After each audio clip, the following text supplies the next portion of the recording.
This is Anna Marie Steffenson, and I'm sharing with you some of the lessons that I've learned from the previous Inktober. I was just moving to a new country, and I was working with what I had. I had my Daniel Smith watercolor palette with my line of paints in it, and I was using the phthalo blue, as you can see in my previous video. I had super cheap paintbrushes, I'm embarrassed to admit, and the sketchbook that was not made for watercolor. I wanted to share with you that I had made the choice to buy really great quality paints, that I didn't put the money into paper, as I had discussed last time, but I already had best quality paints and using the phthalo blue. And I just wanted to share with you how I had used the phthalo blue for a month. I estimated that I had about 50 painting sessions, all from a single half pan of phthalo blue. And wetting it and re-wetting it and triple wetting it and working from the same half pan. And the manner that I work from dry paint is that I often will get the entire half pan soaking wet and let it sit there and dissolve all the way. That's the way I work. It's not necessarily the best way to work.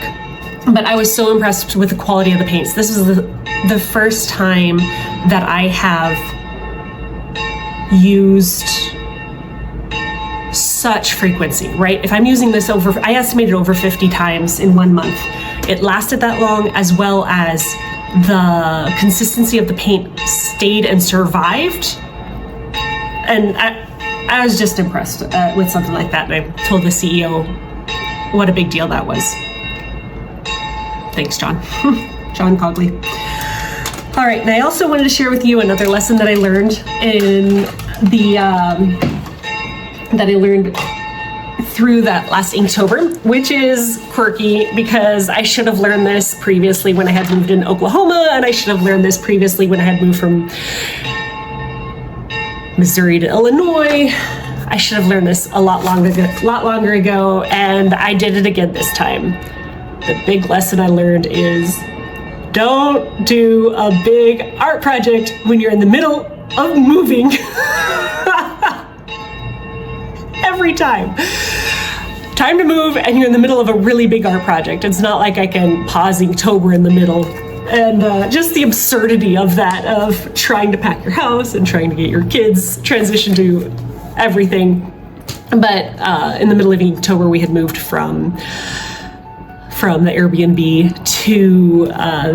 to our permanent apartment. And it was just like absurd, and why do I do this to myself every time? Then I thought I had learned, okay, finish the project before you move, which I've learned to do, but this time I couldn't pause Inktober. So what I did do was I worked ahead, because they give you the list ahead of time. So I had worked ahead and did some of the recordings ahead so that I was able to keep posting on the daily amount without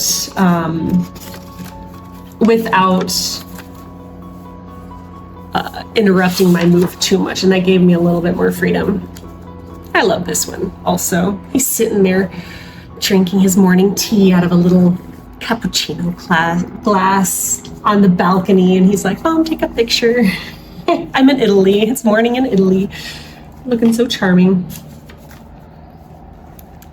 All right, I hope this is really helpful for you in what you have learned, so that you don't have to make the same mistakes I have, and that you can make new wonderful mistakes of your own, and then we can all learn from those also. I am wishing you all joy in your watercolor and in your creative journey. Best of luck.